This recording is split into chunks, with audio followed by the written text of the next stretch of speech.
chura na resa resa chura. Chura na ruka ruka chura.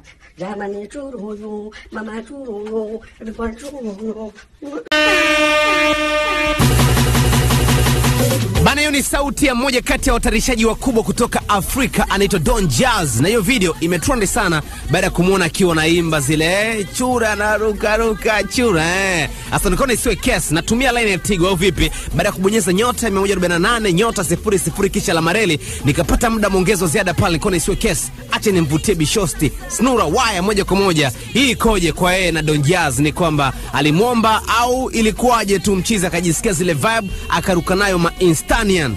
Don Jazz sio mara ya kwanza kuposti. Alianza kuposti kabla sijatoa video ya chura. Nilikuwa shoot lakini hatujaiachia. Tulikuwa tunacheza, tunakatika, tunafanya mazoezi kwa ajili ya uzinduzi wa video ya chura. Kwa hiyo hata video ilikuwa bado haijazinduliwa, watu hawajaiona kabisa. Lakini Don Jazz aliweza kuposti ile clip yetu sisi ya mazoezi kwenye account yake. Mimi siwezi kusema kwamba labda eti mimi nilimpa au mimi nilimtafuta kumpa afanye hivyo, hapana. Siwezi kudanganya, naongea kitu ambacho nakijua na naongea kitu ambacho cha ukweli. Mimi mwenyewe sifahamu alitoa wapi ile clip kwanza. Lakini kama anavyosema, kitu kikitaka kutoka kinatoka tu, huwezi kukizuia. Kwa hiyo Don Jazz aliweza kuposti, na wakati anaposti kama nilivyosema ilikuwa video bado. Mpaka baadaye tukaja tukatoa video ikaingia kwenye majanga, na umepita muda mrefu sana, naweza nikasema karibu miezi 5 ama 6 inaenda. Don Jazz amerudia tena kuposti. Kwa hiyo ni jinsi gani hata pia imeonyesha yule mtu ile nyimbo kweli alikuwa anaipenda na anaifuatilia. Kwa sababu kama tunavyojua, kitu kikitoka kikiwa kipya watu ndio wanakipapatikia hivyo baadaye vinakuja vingine vile mtu anasahau. Lakini kwa Don Jazz imekuwa ni tofauti, kwa sababu ile clip ya mwanzo aliposti ilikuwa ni muda mrefu sana, imeachana karibu miezi 5 au 6, ndio anakuja anaposti tena akiwa anaimba. Kwa hiyo yani inanipa moyo kuona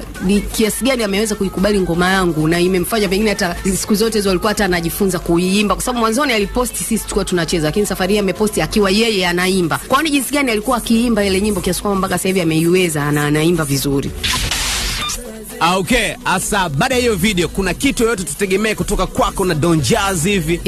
Hicho kitu tumekifikiria, kwa sababu mara kwanza alivyoposti tulichukulia kwamba ameposti tu kwa mapenzi kama mtu mwingine anavyoweza kuchukua kitu akaposti, lakini imejirudia tena ikiwa mwenyewe anaimba. Kwa hiyo tumeona pale pia kuna kitu. Kwa management yangu sasa hivi iko katika utaratibu wa kuangalia ni jinsi gani ambapo tunaweza tukafanya connection na Don Jazz, kwa sababu ni mtu ambaye ana feel kazi zangu.